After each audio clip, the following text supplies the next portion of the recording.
So Garou is returning in this chapter. We haven't seen him since I think like chapter 191, which was over 2 years ago. And not only are we seeing what Garou is up to, but a huge future matchup is being set up with him. But before we get into that, let me just say thank you guys so much for 300,000 subs. I know I was asking you guys a lot for those subs, and we did it before the end of the year, which is just amazing. So again, thank you so much. So I won't ask you guys to sub again for at least a couple months after this point, but I will have to ask you to like the video. That unfortunately is imperative to a video's growth because of how the algorithm works. So if we get like 3,000 likes on this video, that would be amazing. Thank you guys. But anyway, the matchup that is essentially being set up in this chapter is Garou taking on Suiryu. Yes, that's like the big dream matchup that we've been waiting for, and technically we have seen that before in an OVA for season 2, which, you know, I'm going to show on the screen intermittently throughout this video, but I kind of just wanted to skip to this part of the chapter because it's the most exciting part of it, and of course I'll go over the rest of the chapter afterwards. So we're seeing Suiryu with the Neo heroes in this chapter, and they're like finally out on the street about to start conducting their hero duties. And we already saw in the previous chapter that Blue's first mission was going after a Mind Mask. So now we're seeing what Suiryu's first mission is, and they're essentially like demanding that he goes after Garou. And Suiryu's a little apprehensive about this. He's like, but he's not even a monster. He's just some dude actually working a job, which we'll get into. And they're like, no, that doesn't matter. He was the hero hunter and he needs to pay for his crimes because they've kind of just been swept under the rug. And like I said, they demand Suiryu does this because they're like, hey, are you going to pay for that suit that you broke? Because we saw that when he was getting drafted into the Neo Heroes, they gave him one of those power suits and he kind of just buffed out of it. So him joining the Neo Heroes is essentially him repaying the debt for that suit. So Suiryu is like indebted to them and he's essentially forced to go after Garou at this point. Now, as for Garou's crimes being swept under the rug, that is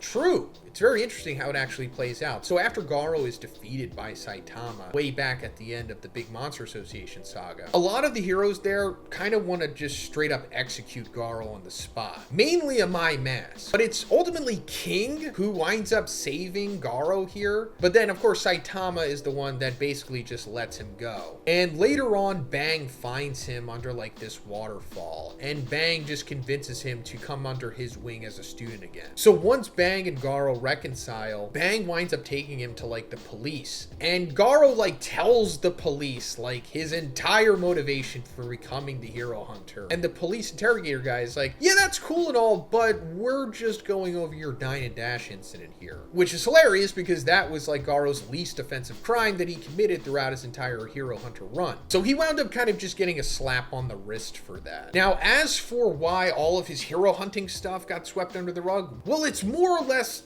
kind of said that Bang worked with Sitch and just the executives of the Hero Association in general, I suppose, to set up this plan to where Bang is going to rehabilitate Garou and turn him into an S-class hero eventually, because Bang is retiring. And he's going to have Garou take his spot in the Hero Association eventually. Like, that's basically what the deal was. And Sitch is going along with this because they need all the help they can get.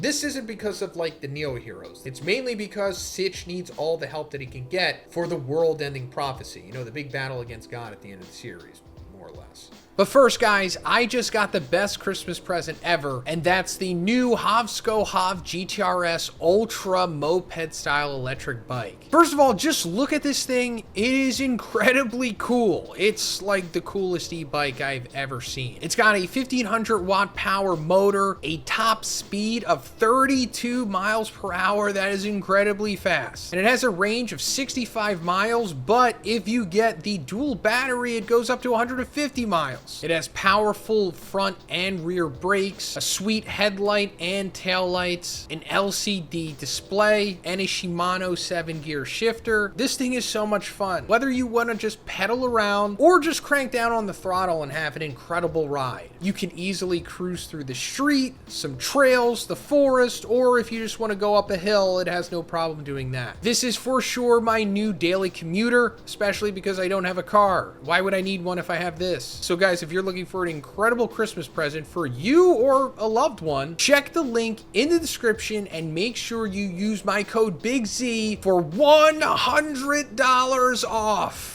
Thanks, guys. So, in a nutshell, that's why Garou's crimes got swept under the rug and why he's not in jail right now. So after that, he wound up just coming back to Bang's dojo until eventually in chapter 191, I'm pretty sure the last time we saw Garou, Bang says that the dojo needs some extra money or whatever, and that a part of Garou's like probation, I think, which they say like the rehabilitation program the court ordered, is that he gets a job. So Garou leaves the dojo to go and straight up get a job, and we're seeing in this chapter that he's becoming like a delivery man. I guess he's like working for their version of Amazon maybe. And the Neo Heroes are aware of this, so now they're sending Suiryu after Garou to do what the Hero Association didn't. So yes, this is setting up in the future Garou versus Suiryu. Now when are we going to see this? I don't know. I can't say it's going to be the next chapter. It could be, but I would say just be patient for this one. We will see it. It's going to be incredible, but I just don't know when it's going to happen. Now, as for what's going on in the rest of the chapter, we're picking up from the end of the previous, where those mysterious heroes were encountering Saitama, seemingly recruiting him, and we thought, oh, could it be the Neo Heroes? Well, no, it's not the Neo Heroes. It's actually this group called the Hero Name Victims Association. These are heroes from the Hero Association that have been given terrible names unfairly. Because, we found out at the beginning of the series that the Hero Association just names you. You don't get to, like, choose your own name. And these are heroes mainly from C class. Their top guy is, like, B class rank 100, but they're like the Great Degenerate, Dr. Grumpy Pervert, Red Nose, who we've seen multiple times throughout the series, Toupee Warrior, and Drunkard. And they're coming to Saitama because they're like, hey, you actually have the worst name of all of us, Cape Baldy. So you should join us and be like our leader. And this is hilarious, of course, really funny stuff. But there's more to them than just being like this comedic sequence. And there even could be more to the Hero Names Victim Association, like what it represents in a super deep cut narrative of the story that has yet to be revealed. I don't want to guarantee anything. I have made a video about it. I won't plug that video because it has some serious spoilers in it, but I just want to put that out there. But Black S looks at this team and he's like, wow, this is all the Hero Association has left? I guess the Neo Heroes really did take all the promising prospects. But then he also realizes that, did Saitama let a mind mask get away yesterday? So I guess there is a chance to take advantage of his openings after all. He is strong, but he lacks seriousness. So a monster with enough cunning can escape him. And that's very true. I mean, Black S himself is escaping Saitama because he is a monster, and Saitama, while he's not the sharpest tool in his shed, he definitely has to know that there's something about Black S to where he's not actually like a monkey or an animal. He has to know that he's a monster or something. So yes, if you are a monster, you can evade being murdered by Saitama, but you have to be cunning about it. And Black S is finally just fully realizing this. And this is going to come back into play later on for sure. This isn't a spoiler. Whatever's going on with Black S's true machinations, which we went over in the previous review, haven't come to fruition yet, not even close. But this is just setting up this big plan that Black S eventually has, which I personally think is going to coincide with God returning. So then we're coming back to Suiryu's sister Suiko, and she's finally getting to the Hero Association so that they can test her to see where she's going to rank in the Hero Association. And she winds up going through like this robot fighting test thing, and she seemingly crushes it. And once she gets the results, it's revealed that she's going to be an A-class hero, not an S-class hero like what was kind of set up. This surprises me, even when this is originally shown in the webcomic, because these robots seem pretty powerful, but I guess they're not. They have to be like around Tiger or Demon level for her to just be an A-class hero. So yeah, I guess it makes sense that she's like an A-class hero. I personally would have preferred if she was just an S-class hero right off the bat, because I just want to see new S-class heroes, but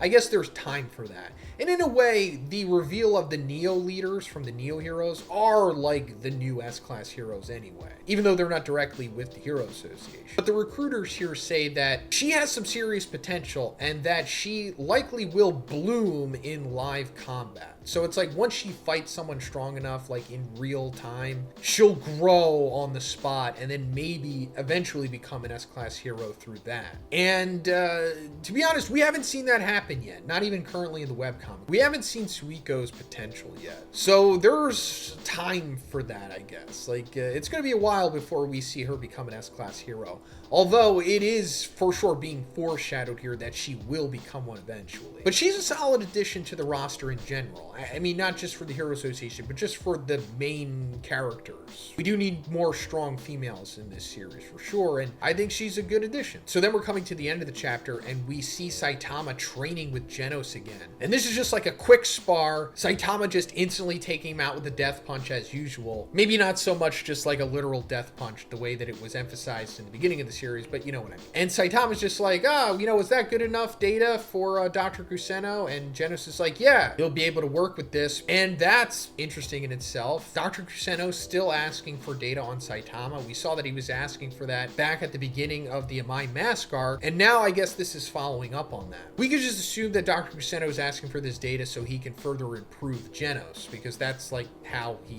makes Genos stronger. But Saitama seems distracted in this sequence. It's not so much it's just business as usual, but he's just distracted. And this has something to do with him being recruited by the Hero Name Victims Association. And Genos is like, he looks worrisome, but I'm sure he'll tell me what's going on when the time is right. And Saitama's thinking, with the appearance of the Hero Name Victims Association, I sense a major power shakeup in the works.